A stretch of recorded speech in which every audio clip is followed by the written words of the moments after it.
بسم اللہ الرحمن الرحیم۔ السلام علیکم ورحمۃ اللہ وبرکاتہ۔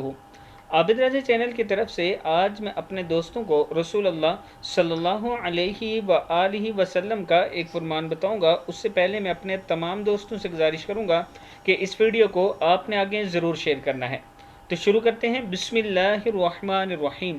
حضرت انس بن مالک رضی اللہ تعالیٰ عنہ فرماتے ہیں، نبی اکرم صلی اللہ علیہ وآلہ وسلم جب نماز سے فارغ ہوتے تو دایاں ہاتھ سر پر پھیرتے اور فرماتے، بسم اللہ الذی لا الہ الا هو الرحمن الرحیم، اللہم اذہب عنی الہم والحزن۔ اللہ کے نام سے شروع کرتا ہوں جس کے سوا اور کوئی معبود نہیں، وہ بڑا مہربان اور بہت رحم کرنے والا ہے۔ اے اللہ تو ہر فکر اور غم کو مجھ سے دور فرما۔ کتاب کا حوالہ یہ نیچے موجود ہے، آپ دیکھ سکتے ہیں۔ اس ویڈیو کو آپ دوستوں نے آگے زیادہ سے زیادہ شیئر کرنا ہے۔ السلام علیکم ورحمۃ اللہ وبرکاتہ۔